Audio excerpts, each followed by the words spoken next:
Nunca fui el tipo de persona que esperaba mucho de mi familia, no porque me hubiera acostumbrado a poco, sino porque desde muy temprano comprendí que cualquier expectativa, cuando se depositaba en ellos, acababa convirtiéndose en una forma refinada de tortura emocional, e incluso cuando intentaba mantener bajas las expectativas, aún así me sorprendía la capacidad que tenían de herirme de formas que solo quien conoce nuestras fragilidades más íntimas puede hacerlo, y eso fue exactamente lo que pasó aquel diciembre, cuando recibí una llamada de mi padre diciéndome claramente que sería mejor que no fuera a la cena de Navidad, porque mi hermano menor, ese mismo que siempre había sido tratado como el centro gravitatorio de la familia, iba a presentar a su nueva novia, una prometedora abogada de apellido influyente,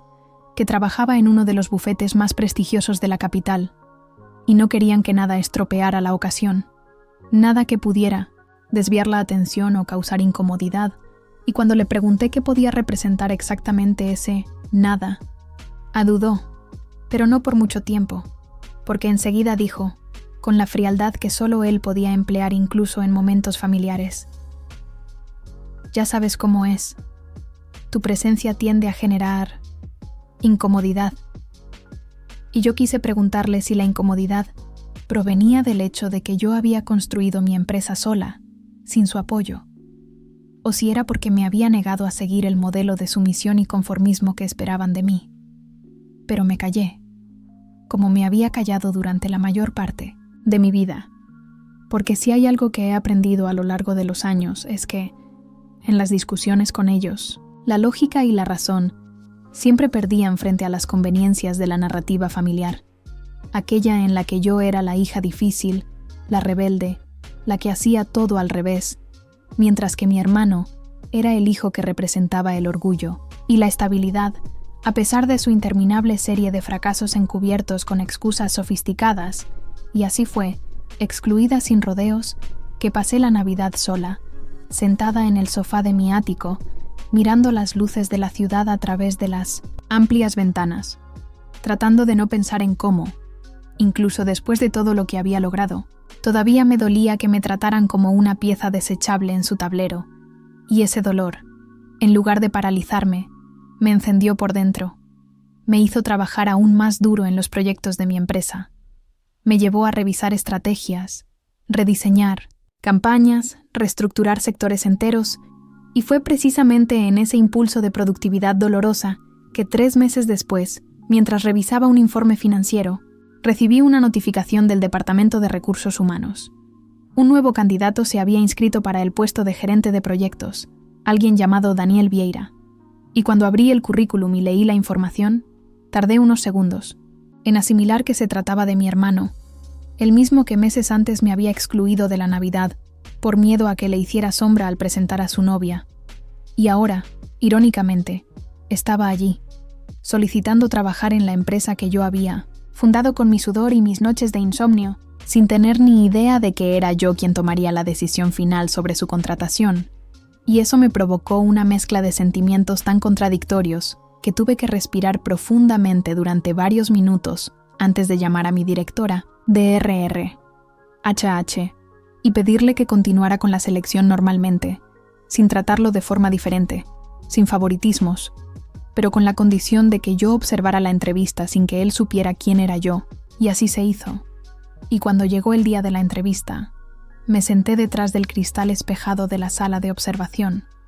con una carpeta de notas en el regazo y el corazón acelerado, y entonces entró él, con la misma postura segura de sí mismo que siempre había tenido, vestido con un traje elegante y hablando con una elocuencia entrenada, y durante los primeros minutos cautivó al equipo con su fluidez y sus referencias a contactos influyentes, pero bastaron las primeras preguntas técnicas para que su confianza comenzara a desmoronarse, ya que no sabía responder conceptos básicos de gestión de riesgos ni metodologías de trabajo ágil, e intentó desviar la atención diciendo que su papel era más estratégico que operativo, que era un líder con un perfil visionario, no alguien que se ocupaba de los detalles del día a día. Y cuando finalmente llegó mi turno de hacer preguntas, me levanté y entré en la sala. Y su reacción al verme fue instantánea. Sus ojos se agrandaron,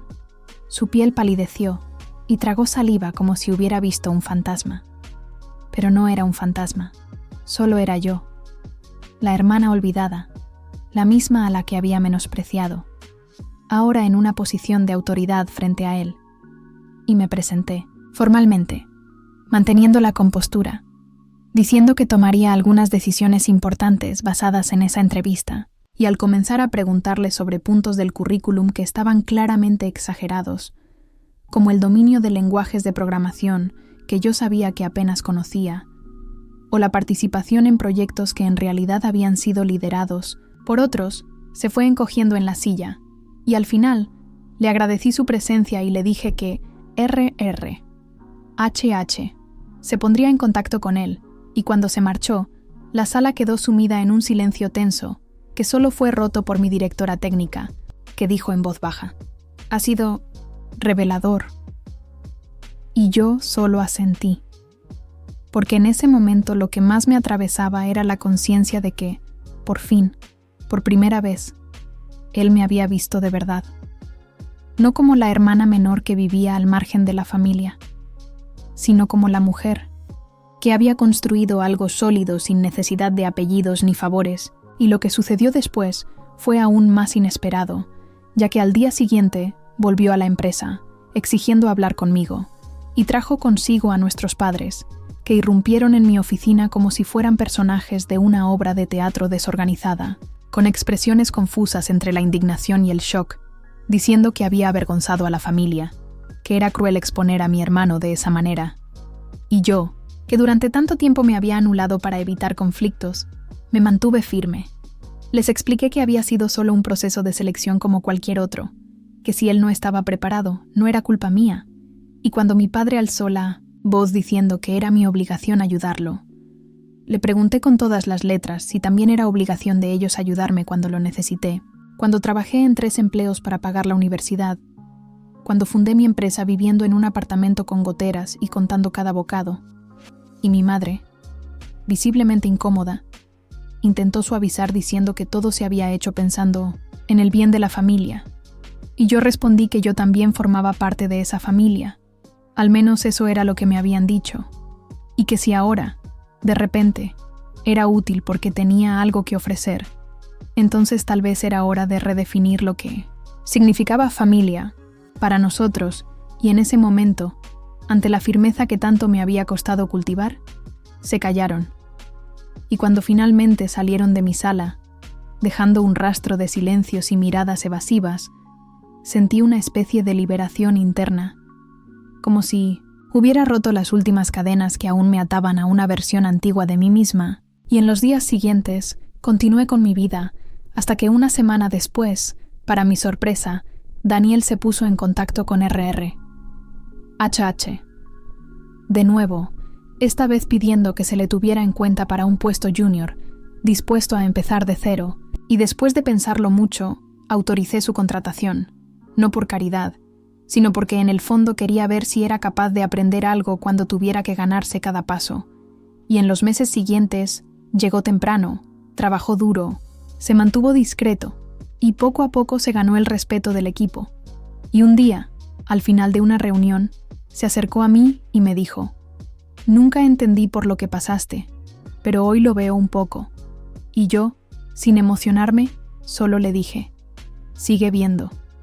Porque más que palabras, lo que importaba ahora eran las acciones, y con el tiempo, nuestros padres también comenzaron a acercarse de manera más respetuosa.